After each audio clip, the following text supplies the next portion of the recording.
오늘 우리는 아기 예수가 태어나는 장면에 대해서 우리가 살펴봅니다. 놀라운 사실은요, 성경에서 가장 중요한 예언이 그리스도의 탄생인데 그 당시 아주 적은 소수의 사람들만이 구세주의 탄생을 기쁨으로 맞이했습니다. 한 국가와 민족 전체가 구세주를 바라보고 기다렸는데 정작 예수께서 오실 때 아주 적은 사람들만 알아본 것입니다. 어떻게 그런 일이 있을 수 있을까요?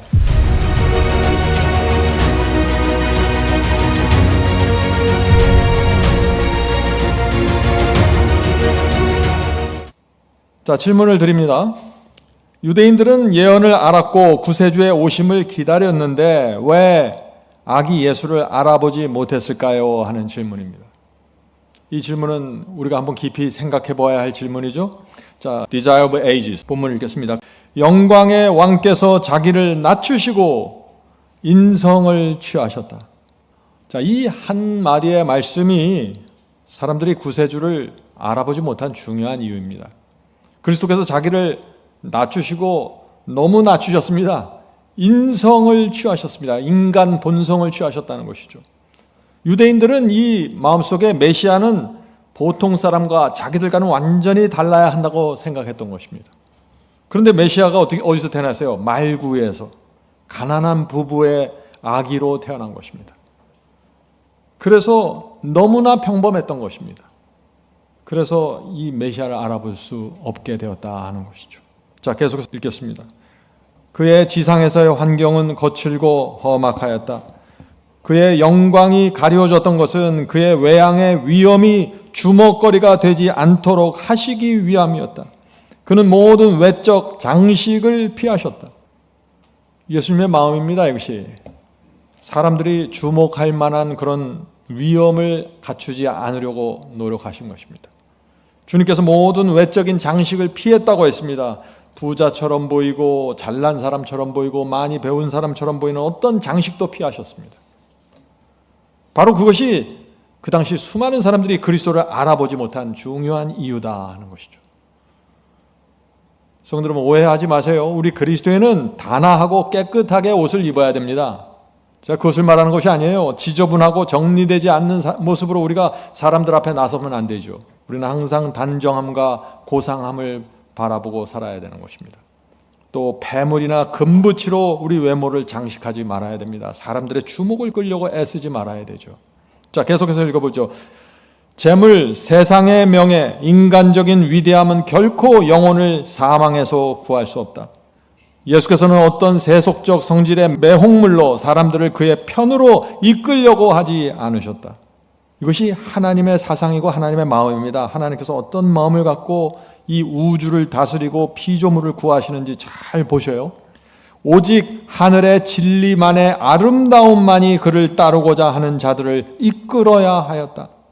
메시아의 품성은 오랜 전부터 예언되어 왔었던 바, 그는 사람들이 하나님의 말씀의 증언에 기초해서 당신을 받아들이기를 원하셨다. 성도 여러분, 주님께서는 무엇을 기초로 해서 당신을 받아들이기를 원하셨다고 했습니까? 여기서 하나님의 예언과 말씀, 이것을 기초로 해서 주님을 알아보고 영접하고 주님을 따라오게 되기를 원하셨던 것입니다. 여기에 다른 것이 껴들지 않고 진리 하나만을 놓고서 사람들을 가까이 영접하게 되기를 바란 것입니다. 그래서 사람들의 관심을 끌고 위대하게 보일 만한 모든 것들은 다 피하려고 애를 쓰신 것이죠. 주님의 전생에 33년 반 동안 30년 이상을 조용하고 평범하고 사람들이 주목하지 않는 삶을 사셨습니다. 참 이상하죠. 33년 반이면 긴 생애도 아닌데 하나님께서 이 세상을 구원하기로 오셨는데 정말 적극적으로 나타내 보이고 어렸을 때부터 뭔가 했어야 되는데 33년 반 중에서 30년을 조용히 살았어요. 평범하게. 너무나 평범해서 사람들의 눈을 전혀 끌지 못했습니다. 그저 하루하루 자신의 의무에 진실하게 사셨습니다. 오늘 많은 그리스도인들이 특별한 어떤 것을 원합니다. 빨리 무엇을 이루고 성취하기를 원합니다. 그런 분들은 오늘 우리가 나누는 그리스도의 모습을 보아야 하는 것입니다. 그리스도의 성육신과 삶을 우리가 많이 들여다보면요, 참된 겸손이 무엇인지 우리가 보게 됩니다. 자, 계속해서 본문을 읽겠습니다. 천사들은 영광스러운 구속의 경륜을 보고 기이 여겼다. 그들은 하나님의 백성들의 인성을 쓰신 하나님의 아들을 과연 어떻게 받아들일지를 주목하여 보았다. 천사들이 어땠을까요? 불과 며칠 전만 해도 하늘에서 왕이셨어요. 우주를 지배하시는 하나님의 아들이셨습니다. 그런데 지금 어떻게 해요? 베들레헴 말구유에 누워 계신 거예요. 아기가 돼갖고. 천사들 마음에 큰 충격이 생기는 것입니다. 그 전까지는 말만 들었어요. 그런 예언이 이루어질 것을 알았습니다. 그런데 이제 실제가 된 것입니다. 그리스도는 창조주 하나님이시고 온 우주를 창조했는데 늘 자기들 옆에, 천사들 옆에 계셨는데 지금 말구에 어린아이가 돼서 누워 계신 그분, 더럽고 추악한 인간들, 하나님의 사랑과 은혜를 전혀 감사하지 않는 이 인간들을 구원하기 위해서 말구에 누워 계신 그리스도를 보면서 이 천사들이 무엇을 생각했을까요? 정말 경이롭다고 생각했을 것입니다. 기이하게 바라봤겠죠. 성도 여러분, 주님을 따른다는 것이, 주님을 닮는다는 것이 정말 무엇인지 정말 이거를 어떻게 하면 우리가 이해할 수 있을까요? 이 사탄이 하나님의 사랑과 하나님의 성품을 공격했습니다. 하나님은 이기적이고 독단적이라고. 그런데 그것에 대한 대답이 뭐예요? 성육신으로 대답하신 것입니다. 하나님의 아들이 말구유에 누워있는 모습을 보면 그래서 우리가 머리를 둘 수 없는 것입니다. 주 앞에 나가서. 나는 순종할 수 없다. 인생의 가난과 시련이 너무 힘들다. 길이 너무 좁고 협착하다. 주님의 성육신을 보면 이런 이야기들을 할 수가 없는 거예요. 자, 계속해서 본문을 읽겠습니다. 천사들은 하나님의 택하신 백성의 땅에 왔다. 다른 민족들은 우화를 경배하고 거짓 신들을 경배하고 있었다. 하나님의 영광이 나타나고 예언의 빛이 빛이었던 유대 땅에 천사들이 왔다. 지금 오래 전부터 하나님께서 이 유대 백성을 인도해 오신 것입니다. 그리고 그 백성 속으로 하나님의 아들이 들어왔어요. 아기가 돼서 들어왔습니다. 그래서 이제 천사들이 이 놀라운 구주의 탄생의 소식을 전해주기 위해서 누구에게 먼저 갔을까요? 그 유대 백성 중에서. 계속해서 읽어보죠. 천사들은 예루살렘에서 성경을 해석하기 위하여 택함을 받은 자들과 하나님의 성전에서 봉사하는 자들에게 눈에 보이지 않게 찾아갔다. 충격적인 얘기 아니에요? 이 이야기가 무슨 얘기입니까? 예루살렘에서 성경을 해석하던 율법사와 바리새인들을 찾아가지 않았다는 거예요, 천사들이. 그들에게는 알리려고 하지도 않았다는 것이에요. 성전에서 봉사하던 그 당시 최고의 제사장들과 유대교회 지도자들을 찾아가지 않았다는 것입니다, 천사들이. 너무나 이상하잖아요. 우리가 상식적으로 생각해보면 당연히 천사들이 유대교회 지도자들부터 찾아가서 대제사장들과 산헤드린 회원부터 설득하고 구세주의 탄생을 알리고 대대적으로 환영 준비를 해야 될 텐데 그런 방식으로 하지 않으셨다는 것입니다. 천사들은 예루살렘 성을 그냥 날라서 지나가 버렸습니다. 멈추질 않았습니다. 다른 곳으로 갔습니다. 예루살렘 성 밖에 있는 이름 없는 목자들을 찾아갔어요. 구세주께서 오셨다고 그들에게 알려주었습니다. 자, 여기서 이제 우리가 질문을 할 수 있죠. 천사들이 왜 대제사장과 유대교회 지도자들을 찾아가지 않았을까요? 하는 질문입니다. 그들은 빛과 예언을 알고 있었습니다. 그러나 관심이 없었고 준비하지 않았습니다. 너무 자기 삶과 자기 지위와 자기 일에 그냥 다 몰입되어 있었던 것이죠. 자, 계속해서 읽어보죠. 제사장 사가랴가 제단 앞에서 봉사할 때 그리스도의 강림이 가깝다고 하는 것이 이미 발표되었다. 이미 다 발표되었다는 것입니다. 지금 예루살렘 성전에 높은 사람들은 이미 다 알고 있었다는 거예요. 이미 선구자, 여기서 선구자는 침례요한입니다. 이미 선구자 침례요한이 출생하였고 그의 사명이 이적과 예언으로 입증되었다. 그의 출생에 대한 소식과 그의 사명의 놀라운 의미가 널리 퍼져 있었다. 메시아에 대한 탄생의 소식이 있기 전에 먼저 침례요한에 대한 그 놀라운 이야기들이 다 퍼뜨려졌다는 것이죠. 예루살렘은 그들의 구속주를 환영하기 위하여 준비하고 있지 않았다. 침례요한과 그리스도를 연결해 갖고 지금 말하고 있는 것입니다. 이것이 어떤 상황입니까? 그 당시 예루살렘은 두 개의 엄청난 이야기, 엘리사벳이 잉태한 이야기와 마리아, 동정녀 마리아의 잉태한 이야기로 예루살렘 전체가 들썩거렸습니다. 먼저 가브리엘 천사가 사가랴에게 나타났죠. 수태를 포기한 이 늙은 사가랴와 엘리사벳에게 가브리엘 천사가 나타났습니다. 또 성령의 능력으로 엘리사벳이 잉태한 이야기가 또 사람들에게 퍼져나갔습니다. 사가랴가 5달 동안 벙어리가 된 기적적인 이야기들이 퍼져나갔습니다. 이런 이야기들은 유대 백성들 속에 깊이 빠르게 퍼져나갔겠죠. 또 이 가브리엘 천사가 사가랴에게 태어날 이 아기가 장차 누구인지 분명하게 알려주었습니다. 누가복음 1장 17절에 그 말씀이 있죠. 누가복음 1장 17절. 저가 또 엘리야의 심령과 능력으로 주 앞에 앞서가서, 자, 천사가 이 태어날 이 침례 요한이 엘리야의 심령과 능력으로 주님 앞에 올 것을 정확하게 말해 주었습니다. 아비의 마음을 자식에게 거스리는 자를 의인의 슬기에 돌아오게 하고 주를 위하여 세운 백성을 예비하리라. 자, 가브리엘 천사가 침례 요한의 사명을 분명하게 알려주었습니다. 사가랴가 이 일을 조용히 자기만 알고 있었을까요? 이 이야기는 퍼져나가는 것입니다. 부인을 통해서, 동네를 통해서 예루살렘과 유대교회로 퍼져나갔습니다. 그리고 그때부터 6달 후에 가브리엘 천사가 다시 마리아에게 나타났습니다. 마리아는 엘리사벳의 친척이죠. 엘리사벳 친척 마리아에게 다시 나타나서 놀라운 소식을 전해주었습니다. 마태복음 1장 21절 23절입니다.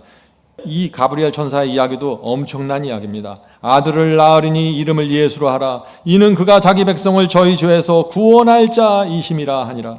보라, 처녀가 잉태하여 아들을 낳을 것이요 그 이름은 임마누엘이라 하리라 하셨으니 이를 번역한즉 하나님이 우리와 함께 계시다 함이라. 성도 여러분, 마리아가 이 천사의, 가브리엘 천사의 이 이야기를 듣고 비밀로 감추었을까요?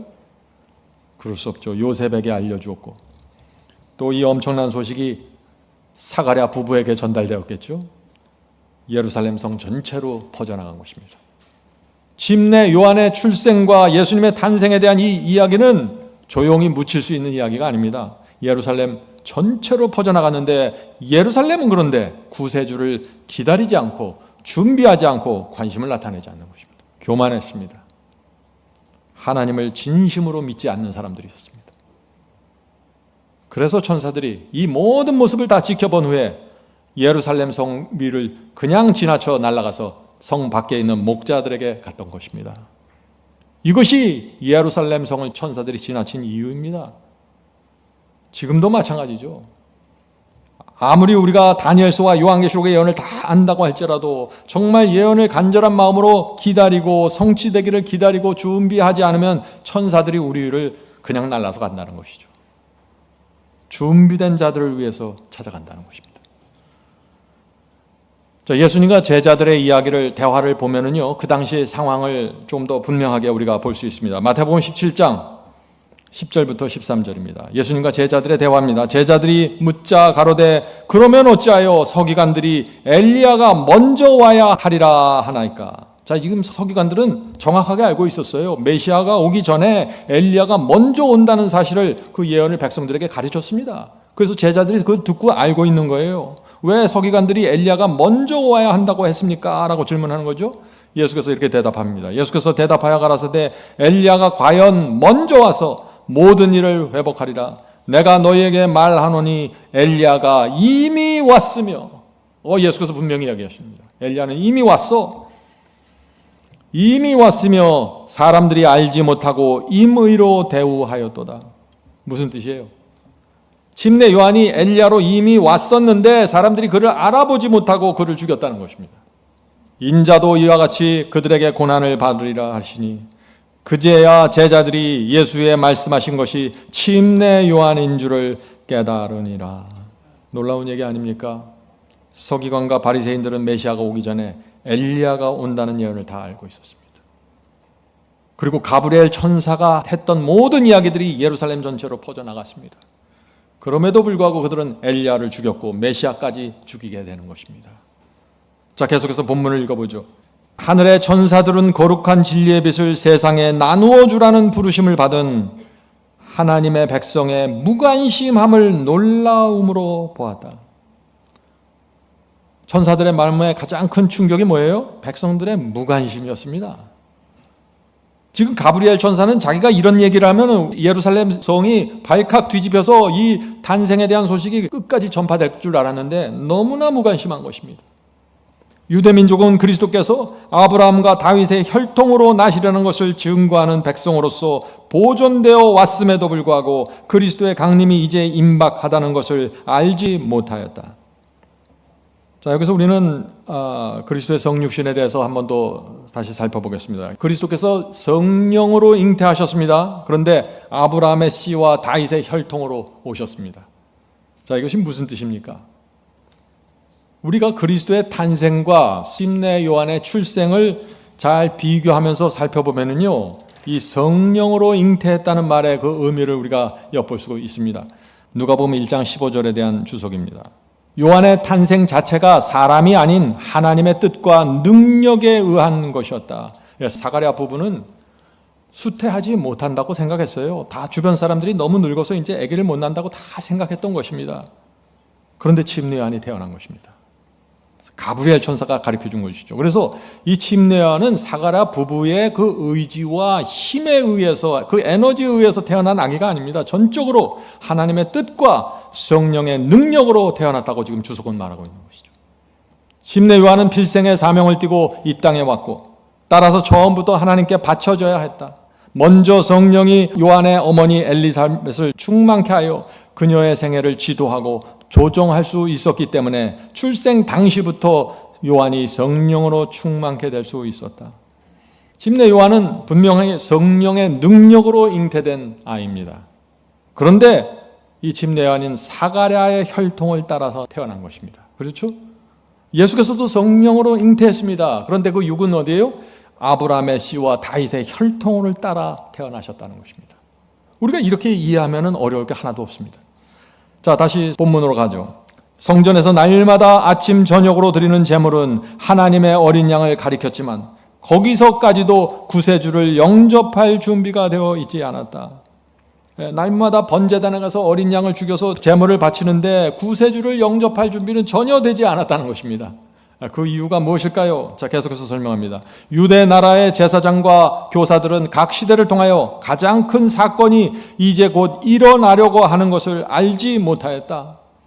가장 큰 문제는 가장 큰 사건, 이 예언이 성취되려고 하는데 이것을 전혀 알아보지 못했다는 것입니다. 영적으로 눈이 가려져 있다는 것이죠. 그들은 무의미한 기도를 해오고 다 그리스도를 영접하지 못한, 메시아를 영접하지 못한 이유, 계속해서 이유들이 나오는 것입니다. 그들의 기도가 어땠다고요? 무의미했다는 것입니다. 무의미한 기도를 외우고 사람에게 보이기 위하여 예배 의식을 거행하였으나 하나님을 믿었는데 그 신앙 주변에 그 신앙 중심에 사람들에게 보이기 위한 뭐가 들어가 있었다는 얘기죠. 또 재물과 세상의 명예를 위하여 다투는 가운데 메시아의 나타나심을 위해서는 준비되지 않았다. 재물에 대한 욕심, 명예에 대한 다툼, 이것들이 깊이 있었다는 것입니다. 이와 같은 무관심이 이스라엘 땅에 편만하였다. 이기심과 세상에 몰두한 심령들은 온 하늘을 진동시킨 기쁨에 아무런 기쁨도 느끼지 않았다.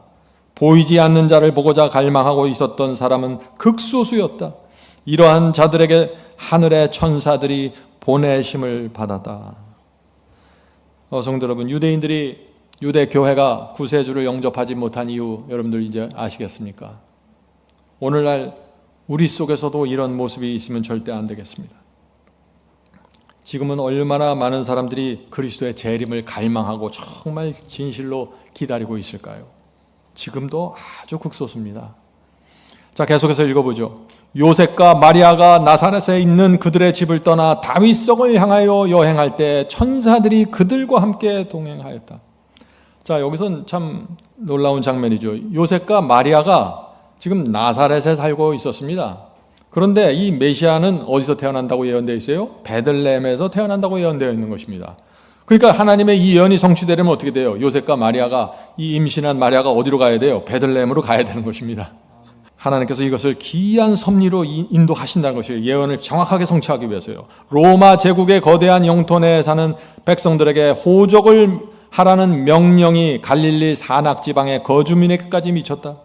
옛날에 사로잡혔던 주의 백성들을 해방시키기 위하여 고레스 왕이 세계적인 대국의 왕위의 부름을 받았던 것처럼 가이사 아구스토도 예수의 어머니를 마리아를 베들레헴에 인도하는 일에 있어서 하나님의 목적을 성취시킬 한 그릇이 되었다. 하나님께서는 사람들을 사용하십니다. 움직이십니다. 그런데 자유의지를 억지로 강요하는 것이 아니라 놀랍고 기이한 지혜로 이 모든 것을 만들어 가시는 것입니다. 아무도 하나님을 탓할 수 없어요. 강요가 아니기 때문에 자유의지가 움직이는 것입니다. 감동을 받고 사건을 통해서. 계속해서 읽겠습니다. 예수의 어머니는 다윗의 혈통인데 다윗의 자손은 다윗성에서 탄생해야 했다. 이 베들레헴은 다윗성에 있는 마을입니다. 그러나 요셉과 마리아를 알아보거나 존대하는 사람도 없었다. 그들은 피곤하고 쉴 곳이 없어 성문으로부터 성 동편 끝까지 좁은 길을 모두 헤매며 그날 밤을 위한 휴식처를 찾았으나 얻지 못했다. 참 이상하지 않아요? 지금 가브리엘 천사가 와서 사가랴 부부에게 전한 이야기, 또 천사들이 와서 마리아에게 전한 이야기, 이 모든 이야기들이 소문을 타고 다 퍼져나갔는데, 그리고 이 두 여인 다 도무지 아이를 수태할 수 없는 여인들이었습니다. 둘 다. 하나는 동정녀였고 하나는 너무나 나이가 많이 먹은 할머니였습니다.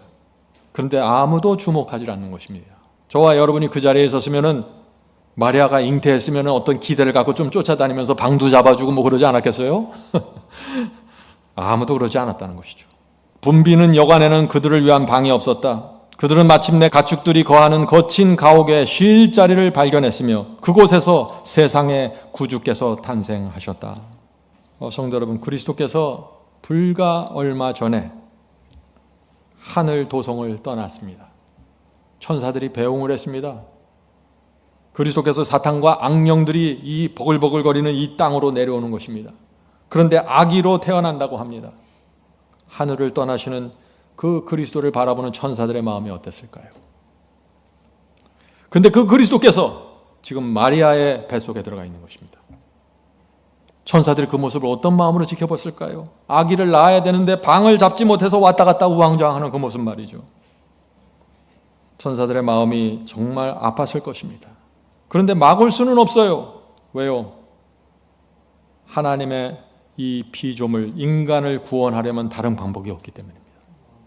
자, 계속해서 읽어보죠. 이 소식은 하늘을 기쁨으로 채웠다.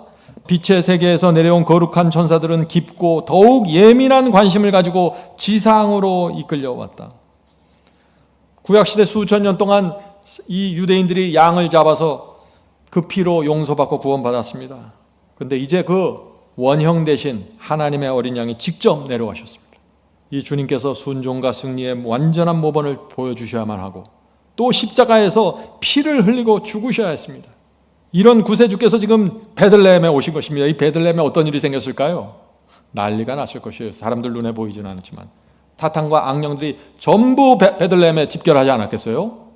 정말 아기 예수가 구약 성경의 예언은 그대로 성육신 하시는지 지켜보지 않았겠습니까? 하늘의 천사들도 깊고 예민한 관심으로 베들레헴으로 몰려들어갔습니다. 성도 여러분, 이 사탄과 악령들이 또 하늘의 천사들이 다 지켜보는 가운데 그리스도께서 베들레헴의 말구유에서 갓난아기로 태어나는 것입니다. 저는 오래전에 이 장면과 이 말씀을 읽으면서 깊은 감동을 받게 되었습니다. 정말 하나님은 이런 분이신가? 하나님을 전혀 이해하지 못했던 것이에요, 제가. 계속해서 읽어보죠. 온 세상은 구주의 임재하심으로 더욱 환하여졌다. 베들레헴의 언덕 위에는 셀 수 없는 천사의 무리가 모였다. 그들은 이 기쁜 소식을 세상에 선포하라는 신호를 기다리고 있었다. 만일 이스라엘의 지도자들이 저희의 맡은 책임에 충실하였더라면 그들은 예수의 탄생을 선포하는 그 기쁨에 함께 동참할 수 있었을 것이다. 그러나 이제 그들은 지나친 바 되었다. 하늘의 천사들이 유대교회 지도자들을 지나갔다고요, 그냥. 왜 지나쳐 버렸습니까? 구세주의 오심에 대한 간절함이 없었습니다. 하나님께서는요, 이 간절함이 없는 자들은 지나쳐 버린다는 것이죠. 유대인들의 문제가 무엇인가요? 우리가 앞에서 계속 살펴봤죠. 그들은 기도하고 예배드리고 철저하게 순종하려고 애를 썼던 사람들이에요. 외모로는 적어도 그렇습니다. 그런데 정작 그들의 마음속에 하나님을 사모하고 그리워하는 간절함이 없었습니다. 참 이상하죠? 신앙을 하는 걸 보면 열심히 해요. 그런데 주님께 대한 진심이 없는 것입니다. 감사가 없고 기쁨이 없고 간절함이 없는 것이에요. 신앙의 본질이 없는 것이에요, 지금. 계속해서 읽어보죠. 하나님께서는 대저 내가 가란 자에게 물을 주며 마른 땅에 시내가 흐르게 하며, 자, 하나님께서 어떤 사람들에게 지금 다가가시는지, 역사하시는지 그것을 지금 말씀하는 것입니다. 가란 자에게 물을 주며 마른 땅에 시내가 흐르게 하며 정직한 자에게는 흑암 중에 빛이 일어나나니 라고 말씀하셨다. 빛을 찾고 그 빛을 기쁨으로 받아들이는 사람들에게 하나님의 보호자로부터 흘러나오는 밝은 빗줄기가 비출 것이다. 사실 이 말씀을 읽어보면 어려운 게 아니에요. 신앙이 뭐 엄청난 신앙과 희생을 요구하는 게 아닙니다.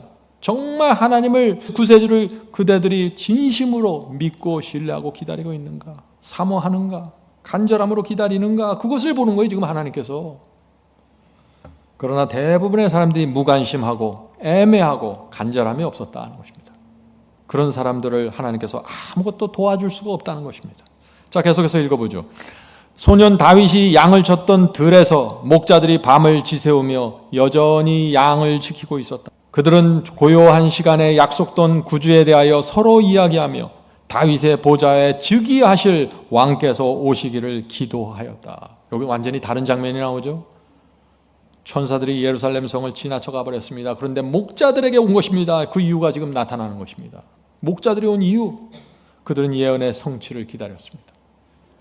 구세주께서 오시길 기도했다고 했습니다. 구세주를 향한 마음이 진심이면 이런 모습이 나타나게 되는 것입니다.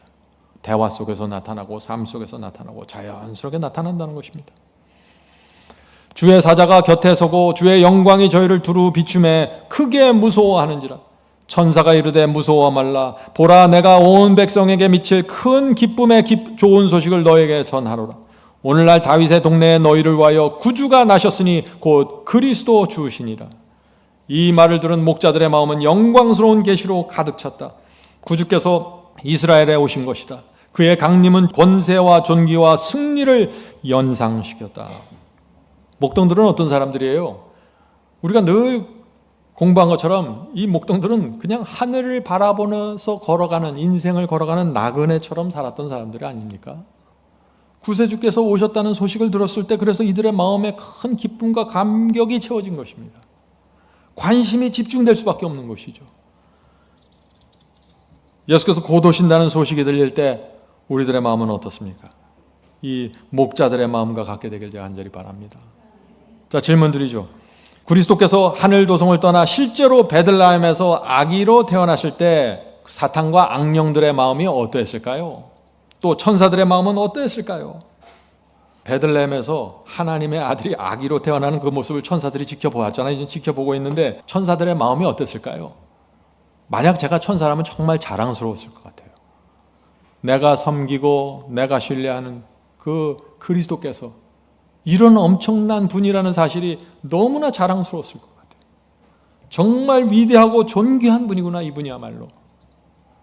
그런데 그 똑같은 모습을 보는 이 마귀와 악령들의 마음은 어땠을까요? 참담했을 것입니다. 왜요? 이 사탄은 처음부터 하나님은 사랑이 아니라고 주장했습니다. 하나님은 이기적이고 피조물들을 압박하고 군림하는 독재자라고 공격했어요. 그런데 그리스도께서 어떻게 했어요? 하늘을 버리고 내려왔습니다. 연약한 아기로 태어나 더러운 강보를 덮고 누워 계신 것입니다. 왜 이렇게 태어나셔야 돼요? 참 놀라운 사랑이고 상상할 수 없는 희생이에요. 아기 예수 앞에서 사탄의 입이 완전히 막힌 것입니다. 하나님의 사랑과 성품에 대한 사탄의 공격은 완전히 무너진 것입니다. 자, 오늘 이 4장의 말씀을 여러분들 깊이 묵상하면 정말 하나님이 어떤 분인지 우리가 다시 한번 보게 되는 것이죠. 자, 계속해서 읽겠습니다. 그러나 천사는 빈곤과 초라움 가운데 나신 구주를 목자들이 알아보도록 준비시켜야 했다. 천사는 말하였다.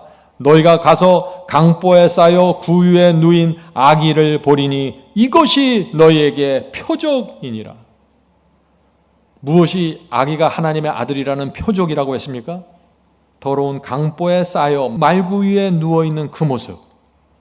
그 모습이 이 아기가 하나님의 아들이 틀림없다는 표적이라는 것입니다. 성도 여러분, 왜 하나님께서 표적을 이렇게 정하셨을까요? 그리스도께서 이 땅에 내려오시기 전에 하나님과 그리스도와 성령께서 만나서 그리스도께서 아기로 이 땅에 처음 태어났을 때 어떤 모습으로, 어떤 표적으로 이 땅에 와야 될까 서로 앉아서 의논하지 않았겠어요? 그리스도께서 어떤 모습으로 태어나야만 하나님의 사랑과 은혜와 자비와 그분의 성품이 정확하게 나타날 수 있을까 생각하지 않았겠습니까? 그래서 그 세 분이 결정한 것이 강보에 쌓여 구유에 누인 아기입니다. 그 모습이 하나님의 성품을 가장 잘 표현하는 표적이라고 지금 가브리 천사가 말하는 것이죠. 그러나 그 표적 때문에 거의 모든 사람들이 구세주를 알아보지 못하게 되었다는 것입니다. 성도 여러분, 하나님의 성품을 정말 이해하고 그 성품을 우리가 닮고 따라가지 않으면요, 하나님께서 정말 생각해서 표적을 줘도 알아보질 못한다는 것이에요. 천사가 나타나서 얘기해 줘도 알아보질 못한다는 것이에요. 계속해서 읽죠. 천사들이 사라지자 빛도 희미해지고 베들레헴의 언덕은 다시 밤의 어두움에 쌓였다. 그러나 인간의 눈으로 일찍이 보지 못한 가장 찬란한 광경이 목자들의 기억 속에 남아 있었다. 누가복음 2장 15절. 천사들이 떠나 하늘로 올라가니 목자가 서로 말하되 이제 베들레헴까지 가서 주께서 우리에게 알리신 바 이 이루어진 일을 보자 하고 빨리 가서 마리아와 요셉과 구유에 누인 아기를 찾아서 보니, 목자들은 큰 기쁨으로 거기를 떠나 그들이 보고 들은 것을 사람들에게 알려주었다. 자, 목자들이 다 확인했죠. 구세주가 태어났다는 사실을 알았습니다. 천사들이 말해줬어요. 그러니까 이들도 가만히 있을 수 없는 것입니다. 빨리 예루살렘 가서 교회 지도자들 찾아가서 바리새인들 찾아가서 알려주는 것입니다. 오늘날 하늘과 땅은 목자들이 선사들의 노래를 듣던 그때보다 더 멀리 떨어진 것은 아니다. 인간은 옛날 일반적인 직업을 가진 보통 사람들이 대낮에 천사를 만나 포도원과 밭에서 하늘 사자들과 얘기하던 그 당시에와 마찬가지로 하늘의 권고의 대상이다. 평범한 인생길을 걷는 우리에게도 천국은 매우 가까울 수 있다. 그 당시 천국과 가장 가까이 있었던 사람이 누구예요? 목자들 아니에요. 그 목자들이 누구예요? 가장 그 당시 평범한 사람들입니다. 평범한 인생길을 걷는 우리에게도 천국은 매우 가까울 수 있다고요. 성도 여러분, 너무 특별하려고 애를 쓰지 마십시오. 초조해하지 마시고 평범하게 매일의 의무를 신실하게 감당하면서 하루하루 사세요. 그 속에서 하나님께서 충분히 역사하십니다. 이 목자들은 그들에게 맡겨진 양들을 신실하게 지켰고 의무를 충실하게 다하던 평범한 사람들이었죠. 그러나 그들 마음속에 예언에 대한 믿음이 있었고 예언을 믿는 대로 기다렸고 살았습니다. 간절함이 있었습니다. 하나님께서 이것을 이용해서 하나님의 뜻을 이루시는 것입니다. 자, 계속해서 읽어보죠. 베들레헴의 이야기는 다함이 없는 주제이다.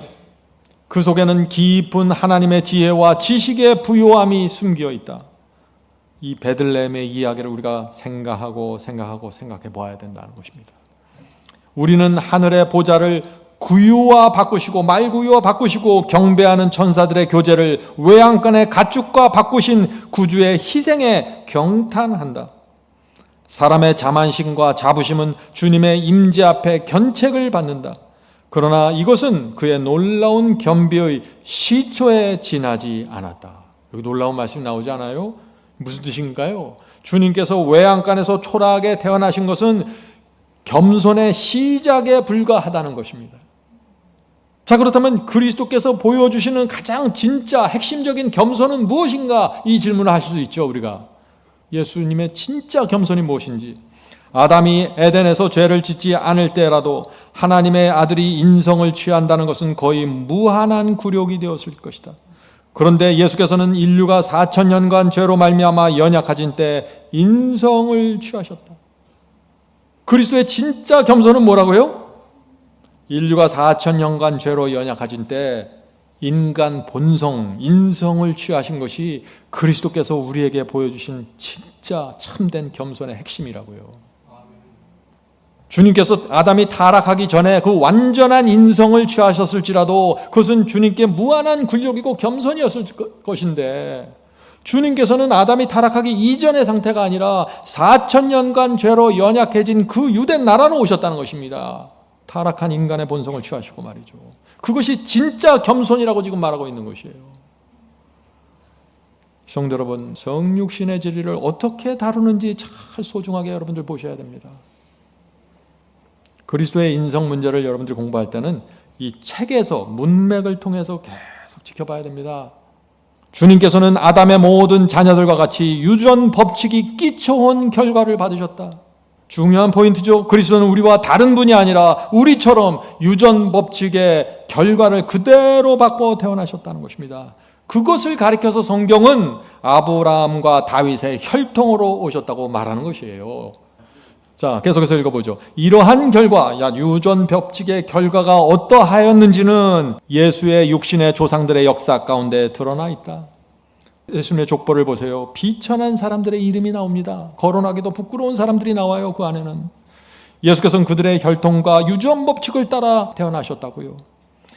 그는 이러한 유전을 지니고 우리의 슬픔과 시험을 당하시고 우리에게 죄 없는 생애의 모본을 보여주기 위하여 오셨다. 이것이 참된 겸손이라고요.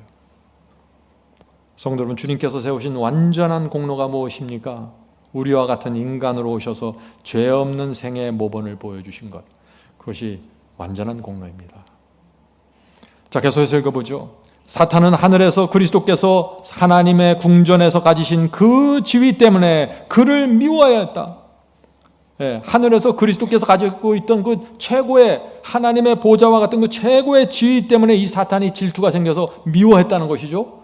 그러면 예수께서 그 지위를 다 버리고 이 땅에 와서 미천한 피조물로 태어나시면 어떻게 돼요? 좋아해야 되잖아요. 그렇지 않았던 것이죠. 그가 쫓겨났을 때는 그리스도를 더욱 미워했다.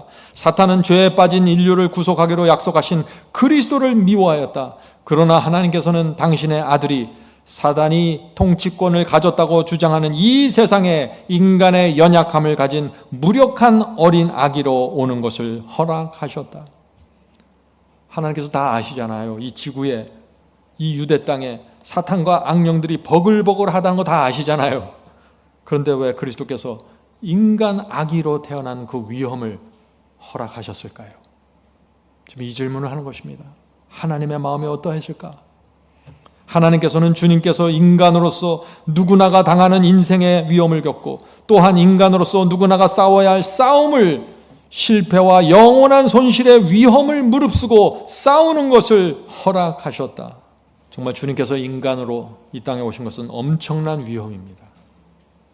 시험과 유혹을 맞서다가 단 한 번이라도 무너지면 어떻게 돼요? 우주는 말할 수 없는 혼돈 가운데 들어가 버리는 것입니다.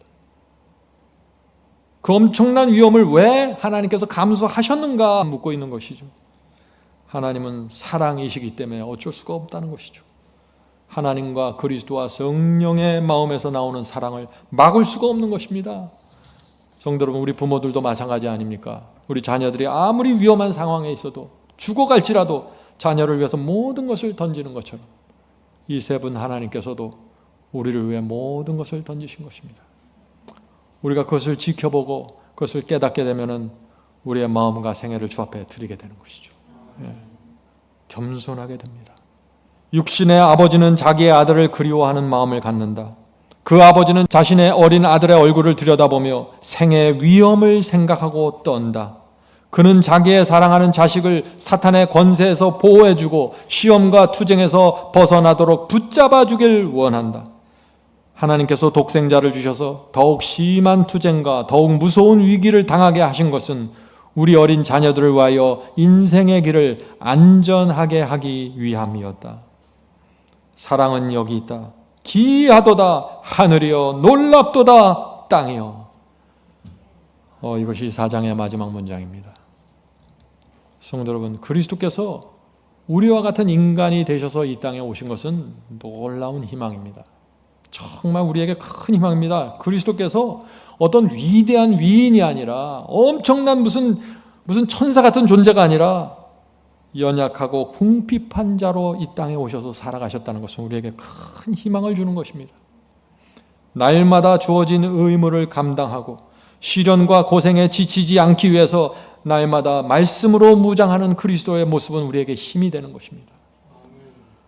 성도 여러분, 주님께서 어떻게 승리하셨고 주님께서 이웃을 돕고 봉사하면서 30년을 사신 것입니다. 아주 평범하게 말이죠. 사람들의 눈에 띄지를 않았어요. 주님께서 그런 모본을 보여주지 않았다면요, 어떻게 됐을까요? 우리가 성급하고 조급하고 뭔가 만들어내기 위해서 애쓰다가 다 참된 신앙의 본질을 잃어버렸을 것입니다. Ministry of Healing 말씀을 살펴보도록 하겠습니다. 그리스도께서는 모든 점에 있어서 당신의 형제들과 같이 되셨다. 그분께서는 우리와 꼭 마찬가지로 육신을 입으셨다. 그분께서는 주리고 목마르고 피곤하셨다. 그분께서는 음식으로 생명을 지탱하시고 수면으로 활력을 되찾으셨다. 우리랑 너무나 똑같지 않아요? 그분께서는 인간과 운명을 같이 하였지만 흠없는 하나님의 아들이셨다. 그분께서는 이 땅에서 나그네요 외국인으로 계셨다. 히브리서 11장의 신앙으로 지금 예수께서 사셨다는 거예요. 이 땅에서 나그네와 외국인으로 사셨다고요. 그분은 세상에 계셨으나 세상에 속하지 않으셨다. 그분은 오늘날의 남녀들이 시험을 받고 시련을 당하고 있는 것처럼 시험과 시련을 받으셨지만 죄와 상관이 없는 생애를 사셨다. 얼마나 감동적입니까? 이 말씀은 우리에게 용기와 힘을 주지 않습니까?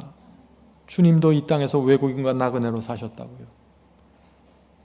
날마다 잠을 자면서 그 활기를 회복하려고 애쓰셨다고요. 성도 여러분, 신앙은 어떤 환상적이고 특별한 사람들만 누리는 것이 아닙니다. 예수님을 바라보십시오. 예수께서 왜 30년 이상을 그렇게 평범하고 보통 사람처럼 조용히 사셨는지 우리가 그것을 묵상하면은요, 우리 신앙 속에 있는 모든 안타까움과 초조함과 성급함이 사라지게 되는 것입니다. 성도 여러분, 이제 우리도 날마다 평범한 삶 속에서 감사하고 충성하고 겸손하게 영혼들을 섬기고 주께서 주시는 기회가 있는 대로 복음을 전하면서 삽시다. 그것이 주님의 모본을 따라가는 참된 신앙입니다. 성령께서 우리를 그런 신앙으로 인도하시길 제가 간절히 바랍니다.